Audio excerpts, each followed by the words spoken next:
Yo, what is good, guys? Back again with another video. Day 13 of the series.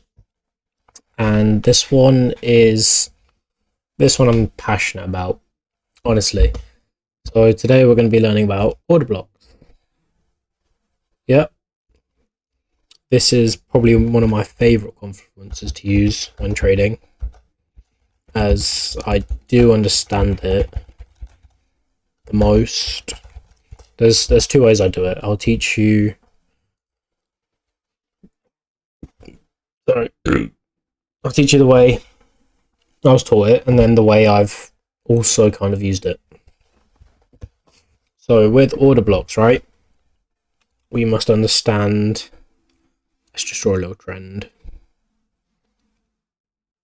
Okay.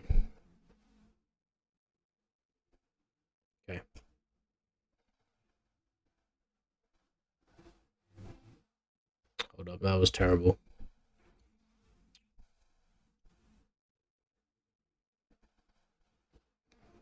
Yeah, so that'll do. Okay, we must understand what order blocks are. So order blocks is a retracement tool we can use as a retracement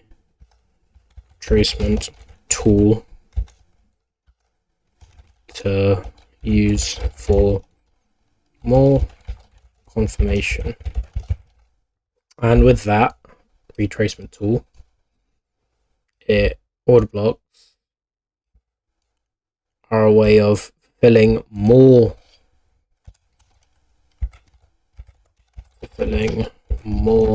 buyers and sellers into the market.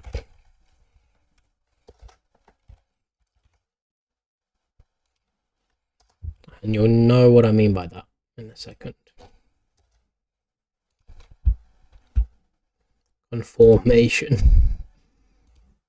That's crazy. Confirmation. Okay. So as we can see, we've got a downtrend here. And look, that we've got a breaker structure. We know what a breaker structure is. That's when we close past a low or a high.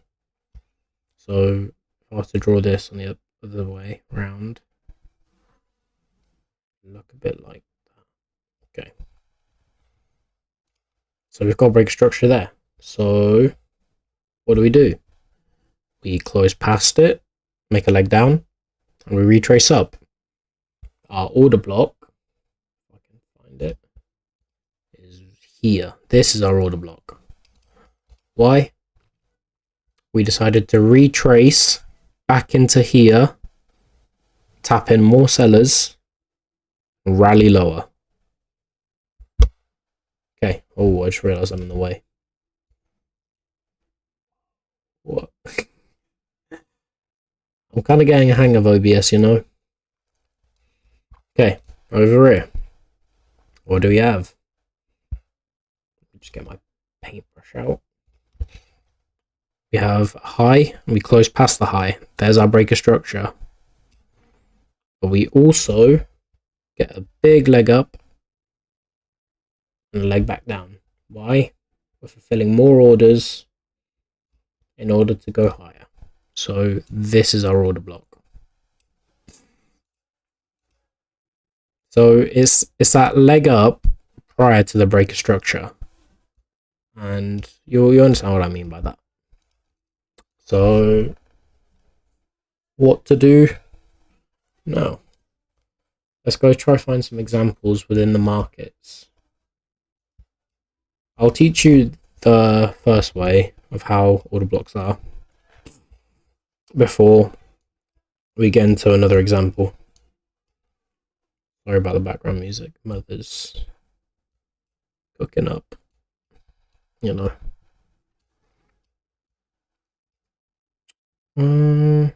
Okay.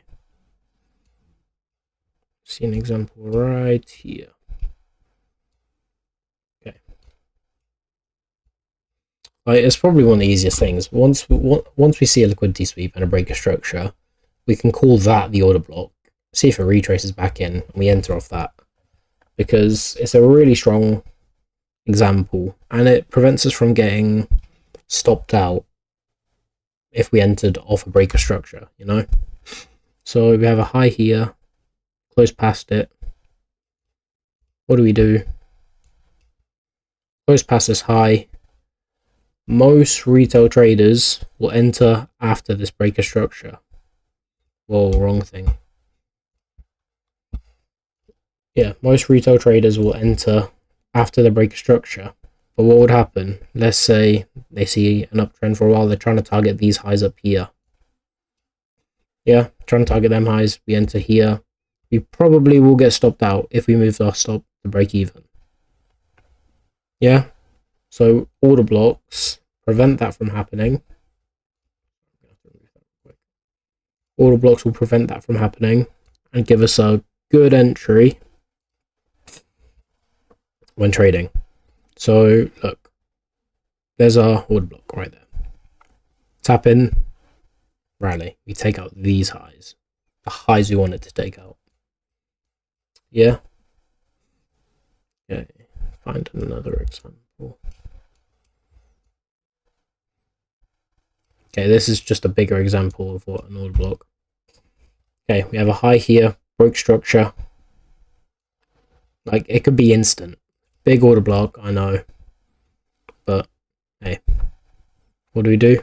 Close past it. Before we go even higher, we retrace into this order block. Or you can even call it a fair value gap as well. That's when situations get really high probability. You've got order block and fair value gap, because we know what fair value gap is. But to be honest with you, I'm choosing the order block every time. Just because I understand that an order block is usually lower than a fair value gap. So we'll get a better entry compared to a fair value gap. This isn't me favouring order blocks over fair value gaps, as much as I do like them. It's just what it is. Here, look. Order block. Break structure. Literally a nick. Tap into it. And we execute. Let's try to find an example. Aha. Okay. What do we have here? Break structure. Order block. Sometimes we'll sweep past the order block just to sweep some liquidity. That's fine. Because look what market does. Sweeps, capitulates, sweeps lower. And thing is, you can even mark order blocks, like you can mark them out a lot longer, because look here, another example of an order block. We had to sweep these highs, fulfill more orders, we get a sell off.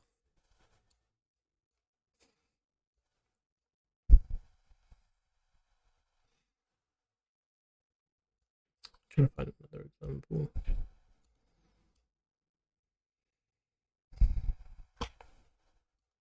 Another way I do them, this way.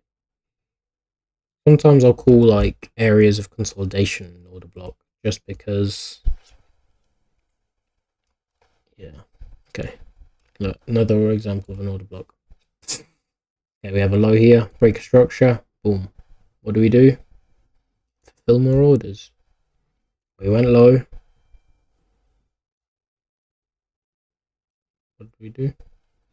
You can use order blocks the way I used to trade. It's very silly. I used to find an order block in a high time frame there, like somewhere down here. Actually, there is one down here.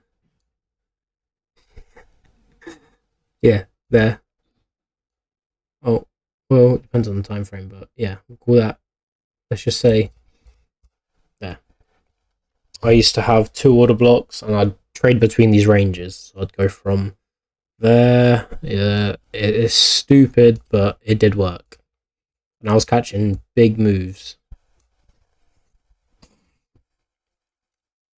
But there are times when an order block can be instant. Like, the times I'm showing you is a bit spaced out. When I say instant, things like this. Okay, boom, order block. Break structure. Sometimes we can get straight move down, but retrace it. We retrace into the order block, tiniest bit, and then we'll go down. Look, see, it's damn sound. As we can see, order blocks is like what keeps the market flowing, or before the market starts to do its big moves. So let's find another example. Here, one more. Break structure, order block. Retest into the order block, start dumping, and we sweep these lows here. See? It's easy and it's a good concept to get your head around, because this liquidity sweeps, break structure, you're set, I think. It's very simple, and you start to understand the way the market works, because before you actually sweep lower liquidities, you've got to fulfill more orders, or we get a bigger move.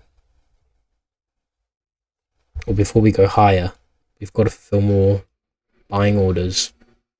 You know? So, I've been given homework every episode, I'm pretty sure. So, what do we expect now?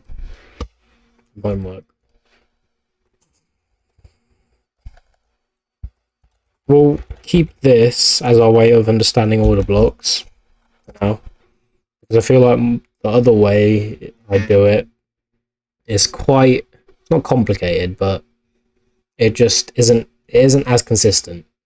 So yeah, homework 10. Oh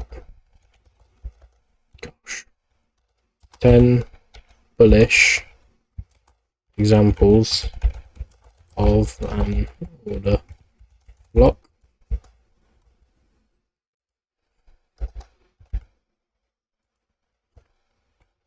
Ten bearish examples of an hella gassy today, sorry. Yeah, pretty simple. Nothing too strenuous. Just to get your head around order blocks. And yeah, we're soon coming to an episode where I add everything in together. So the strategy. You've just got a couple more confluences to learn, and from there we will be trading. So at this point, you guys should understand liquidity sweep. If not, go back and rewatch it. Break a structure, value gaps, and now order blocks. Yeah. So those are our tools to be using. So go and learn it, do your homework. I want your 10 bullish examples of order blocks, as well as the bearish examples, ready for when we try piece these things together. So I'll catch you guys in the next one. Take care.